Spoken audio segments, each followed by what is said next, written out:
Ninguém acredita na minha existência. Esse aqui ele não tá são falando. as pessoas invisíveis. Fala da existência. Vamos ver? Vamos. Ô Caio, eu sou fulano, moro aqui, não fala onde mora e tal. Isso que você falou é exatamente como eu me sinto. Não é nada que tenha acontecido na minha existência, mas é a minha existência. Eu sempre fui um cara forte, não sinto frio, sabe? Aqui onde eu moro faz muito frio, ele é do sul do país.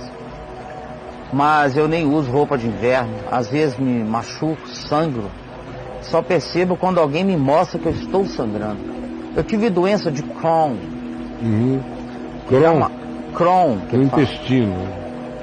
Que faz muita gente, que já matou muita gente e deixou outros depressivos.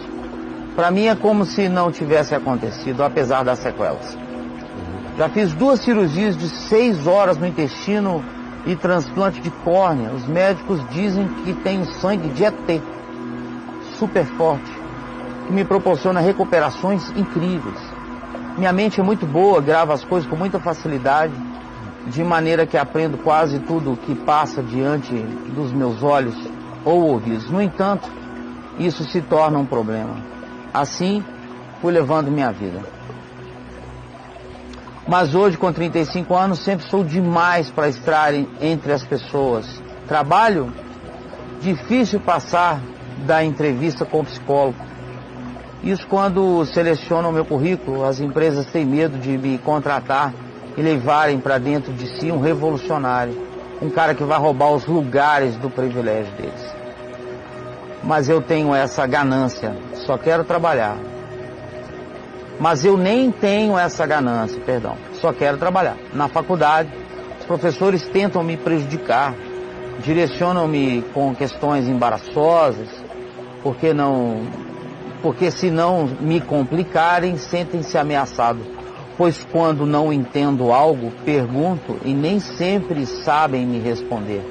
Caio, é muito difícil viver assim. Você acredita? Me dê uma palavra. Bom, tem 2 opções. Caraca, mano. Tem 2 opções. Ou ele é uma figura genial e exótica, e genial na capacidade inata dele de pensar, aprender, guardar, isto, aquilo, outro. Ou de um outro lado, ele seria um cara profundamente surtado, que tem essa percepção ou essa construção fantasiosa acerca de si mesmo, como uma espécie de álibi para não se tornar funcional na vida dele. Eu prefiro ficar com a primeira opção, que foi o modo como ele se descreveu. Ele se descreveu como um exótico hiperinteligente. Não é? Um super-humano. E que provoca invejas, comparações, desconfortos, justamente por causa dessa capacidade quase natural de aprender, de absorver, de guardar, de expor, de passar nesse nível do aprendizado.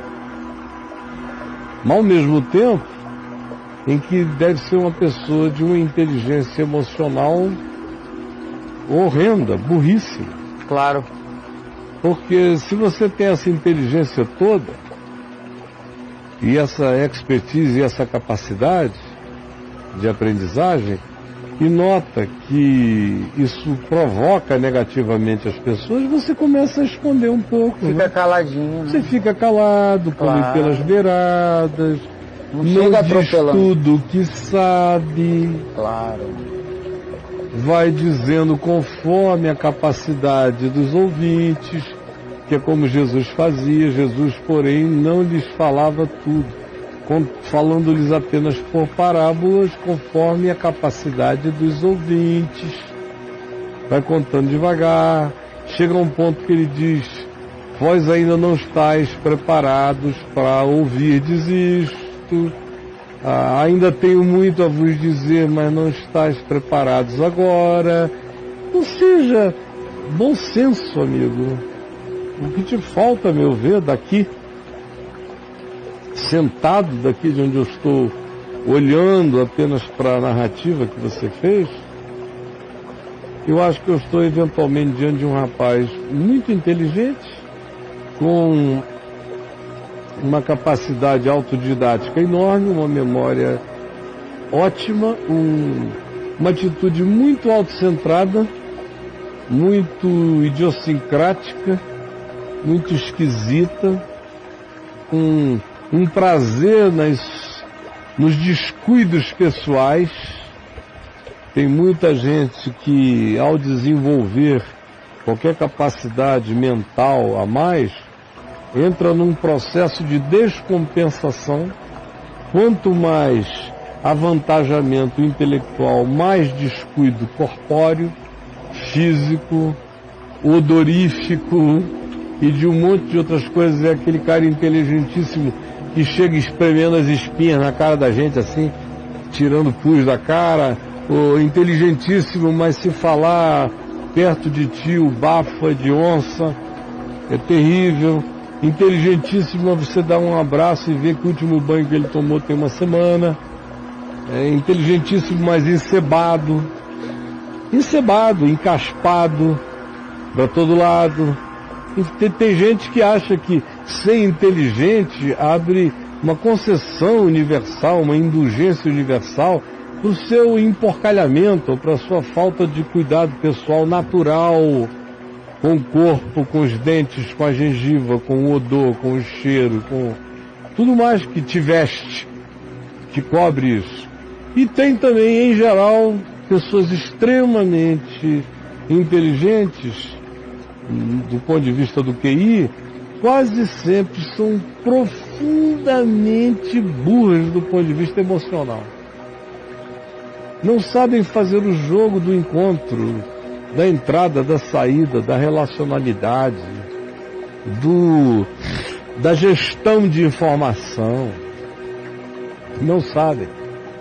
E aí vão se tornando, ou por causa dessa realidade desagradável de não ter bom senso emocional, inteligência emocional, ou pelo conjunto da obra, quando o cara agrega a esquisitice dele todos esses elementos desagradáveis, tem um monte de gente que começa a dizer: chegou o cara, uma pena, uma inteligência enorme, mas uma cultura inútil, chata.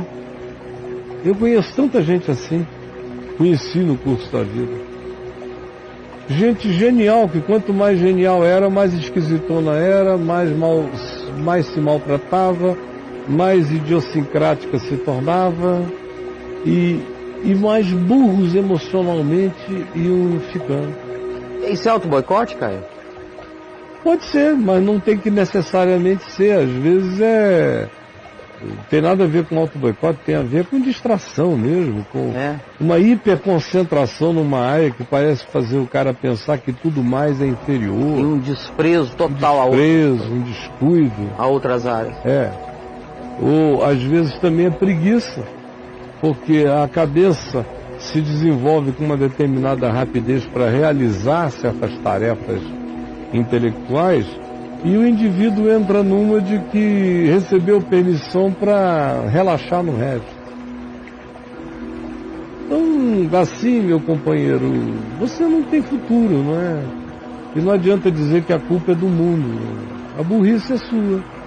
Não saber fazer a gestão, não entender os outros. Comece tomando um bom banho, limpando bem a cara, lavando bem o cabelo, comece a cuidar da higiene pessoal, a ver que você tem um corpo, tome banho todo dia de manhã, se observe, abrace seu corpo, considere você, considere que tratar bem seu corpo também é um respeito pelos outros. Você está indo ao encontro de pessoas com esse único corpo que você tem. Então que ele cheire bem, que ele seja agradável, que ele seja apetecível, que ele não seja repugnante, que ele não cheire mal, que ele carregue bons aromas, que em todos os sentidos a sua presença seja agradável. Por que você a fará desagradável se você pode fazê-la melhor? Meu querido, por enquanto é só o que eu vou lhe dizer. Comece a pensar em coisas bem básicas a seu respeito. Não vamos complexificar qualquer outro lado psicológico, ou perguntas sobre sua criação, seu pai, sua mãe, quantos irmãos vocês são, como é a sua casa, qual a cultura na qual você cresceu. Tudo isso seria fundamental, mas eu não tenho tempo aqui, então vou ficar exclusivamente com o que você me disse e com esse retorno hiper simplificado. Um beijo para você. Tá bom, Caio. Ele só volta para uma frase final dele, que na sua fala ele escreveu aqui. Ele falou: Caio, eu não sou super-humano, não. As pessoas é que dizem. Eu penso que se eu fosse inteligente já teria dado um jeito de me relacionar normalmente. As pessoas no geral gostam de mim, mas não passa de superfície. É porque ele não se cuida o suficiente para se aproximar das pessoas. Beleza.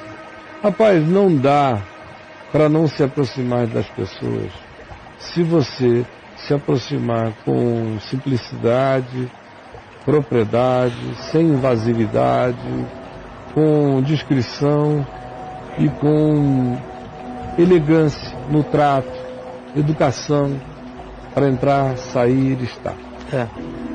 Basta isso. Pode ser que no meio de 10 haja 3 chatos, mas há 7 acolhedores. Há 7 que lidam com a normalidade dos tratos e incluem com tranquilidade. O resto, meu querido, não cabe. Está tudo na sua mão, a solução está diante de você e a cura para isso é sanidade simples. É o bom senso mais próximo da simplicidade, é o que encaminha a gente para dentro desse campo natural da relacionalidade.